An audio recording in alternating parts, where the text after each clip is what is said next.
Something that I absolutely loathed about the first 2 seasons was when they toyed with Gwen having an affair with Owen and/or Jack. The closest Children of Earth came to entertaining this idea was in episode 3. Besides, I don't know how much fighting you should do in your condition. What's that mean? He knows you're pregnant. You told him before me, didn't you?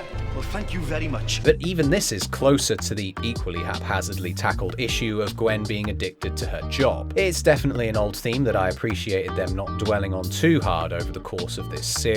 This also wouldn't be a Russell T Davies penned episode without a good old pointing the camera at TV screens news montage. I appreciate the consistency with hiring Lachelle Carl to play Trinity Wells, as well as the decision to hire Euros Lyn to direct every single episode of Children of Earth. Better still, Peter Capaldi's prior appearance on Doctor Who was in the episode Fires of Pompeii. That episode was written by the co-author of Children of Earth Episode 3, James Moran. Anyway, trivia time is over. Let's talk about COVID. Despite the incessant news reporting that takes place in the final 3 episodes, it's actually amazing how the government's reaction to COVID in 2020 mirrors the actions taken by a fictional UK government handling a crisis. From this evening, I must give the British people a very simple instruction. You must stay at home. In light of what's happening with our children, we've temporarily closed the schools. Keep your children at home where they'll be safe. It's very interesting seeing the UK government painted as techno-authoritarian once aliens start hitting the streets. This was something Doctor Who handled really well, and the same trend is seen in Children of Earth. The way this show is able to maintain a level of consistency with the events of Doctor Who is absolutely applause-worthy. With Davies planning on creating at least one new spin-off show during his second tenure as showrunner, I hope it is able to show this level of interconnectedness. It's all well and good me trying to connect the dots when it comes to broadcasting and governmental tendencies in this series when compared with those of 2020, but to see all the children running around in Johnny and Rhiannon's home obviously would never have happened during the lockdowns. It's a fucking lockdown! Episode 3 definitely has less focus on these 2 characters, but they're nonetheless bringing well-earned laughs to the table. No more kids. I'm full to bursting. It's a public service. The schools are closed. People still gotta work. Life goes on. Yeah, with you making a profit. Take with a kid. Then when the children started pointing at Rhiannon, a stark contrast was created.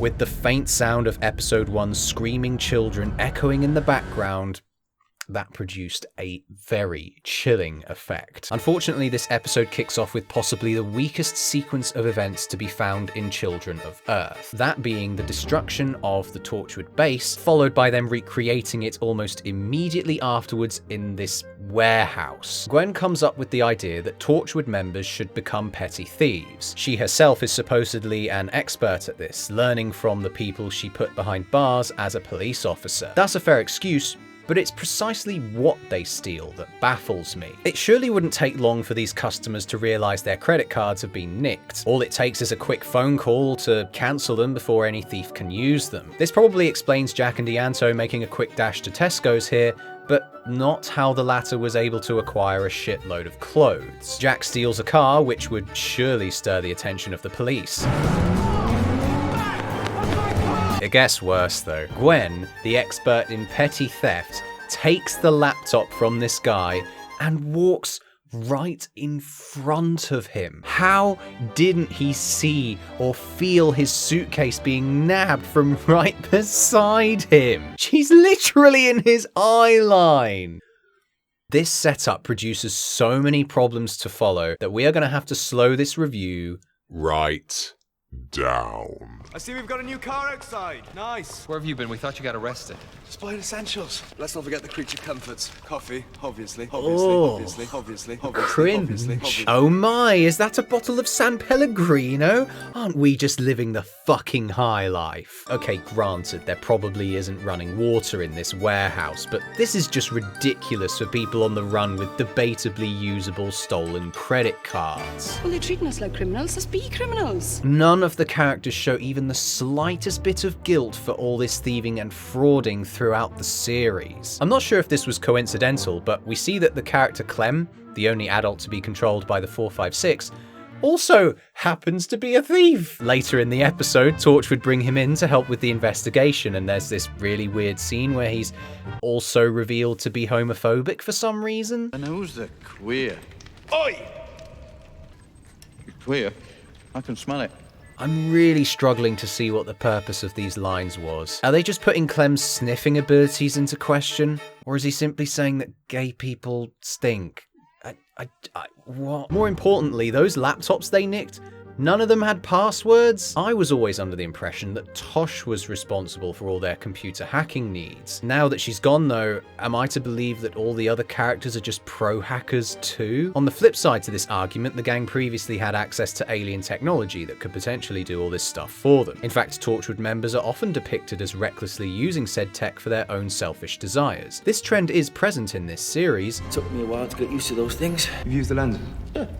That's why you went on them. I just took them on for a bit of fun. But the CCTV contact lenses were the only alien gadget Torchwood were able to salvage after the hub was destroyed. So to see all of their technological needs be acquired in this warehouse so quickly was simply unbelievable to me. Didn't know your exact sizes, but I reckon I got a good eye.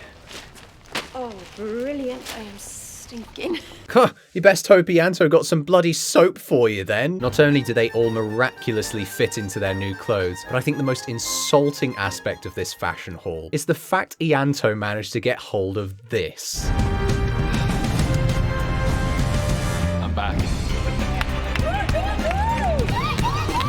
This is the rock bottom for Children of Earth, quality-wise. Thankfully, it's over, and now I can go back to continually praising Children of Earth to high heaven. The scene with Ianto and Jack develops their characters and raises some interesting philosophical quandaries. Ianto has fallen in love with Jack, but there is some tension with a mortal falling in love with an immortal man. Like Jack's previous partner, Alice's mother, he will outlive Ianto, as he will everybody. Do you ever think that one day your luck will run out? That you won't come back?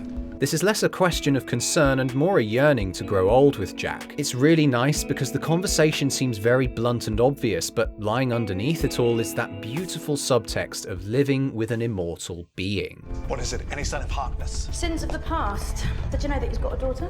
Since when? I also really have to praise the way the writers of this episode took what we, the audience, were thinking back in episode 1 and having it delivered by a character in the show. The 456 then arrives and it looks bloody fantastic. The special effects have held up really well 15 years on, accompanied by some great sound design and a slowly creeping score. They not only had a 3-headed robot designed to move at select moments, but they had a 4th head made of foam that they smashed against the glass during its fits of rage. The only remotely comprehensible sense of normalcy to the 456 is the voice of Simon Poland, being on set and delivering a seriously chilling performance. They create chemicals. The chemicals are good. The mimicry inherent to the tone and dialogue comes across as though they are translation issues, further illustrated by the delay in communication. The longest pauses between the 456's lines can be painfully tense. I also really admire the fact that not once in this series do we see the alien clearly. It has no name or title, it's just some talking spitting blobs shrouded by poison. It kind of reminded me of the aliens in Denis Villeneuve's 2016 movie Arrival. The only downside to the 456's design were the elements that were added in post. Not only does it shriek with the same sound effects used for the Nestine consciousness in the Who episode Rose,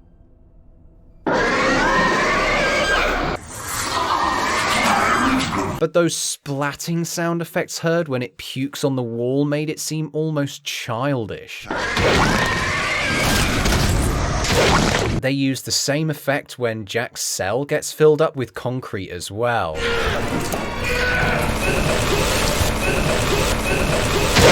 I don't even think the 456 needed to vomit or screech. It just seems to serve as a cheap jump scare more than anything else. With the aliens set up to near perfection, Capaldi puts the cherry on the cake of these scenes by producing a killer performance as the diplomat for Britain and by extension, humanity. If that previous encounter was kept off the record. By off the record, I mean private. You got on the record and off the record fucking mixed up! It's all extremely tense, reaching its peak when Jack calls up Frobisher for a chat. This phone call puts both characters on equal footing, both holding each other's families hostage. Both characters have a lot at stake to keep their positions of authority. Considering everything these two characters do in these 5 episodes, it's so difficult to claim either John Frobisher or Jack Harkness can be considered good men. With the establishment of the 456 in the Thames building, a meeting of the powerful takes place. The politics of this series are so damn good, and truly, it needed to be. In order for the UK government to be the wrecking ball that's going to prevent Torchwood from stopping the aliens, they had to depict them being as slimy as possible. Before I talk about this scene though, I want to highlight the first time Lois actually shines as a character in this series. The way she wiggled her way into accompanying Frobisher to Thames House and seeing the 456 was excellent. She pretends as though she has started sleeping with him, playing on his fearful characteristics. Now that this new young girl has come in, his ever-faithful secretary Bridget starts to see the cycle of shagging their way to the top coming full circle. So little is said between the two women, and yet the acting from both was stellar. John Frobisher's a good man, and better than that, he's expendable. Do you mean he's using me? You don't get to be Prime Minister by accident. The PM manages to please everybody by taking no responsibility and doing absolutely nothing. Classic British politics. This character is just the best kind of weasel, and all this politicking is only the beginning of what's about to unfold. Episode 3 concludes with the twist that it was in fact Jack who delivered the children all those years ago, with the 456 demanding the planet give up 10% of its children. All we are left with is that the children were a gift. This is definitely not Jack's finest hour, and neither was the recreation of Torchwood Base in that warehouse, which definitely let this episode down. I give day 3 a 7 out of 10.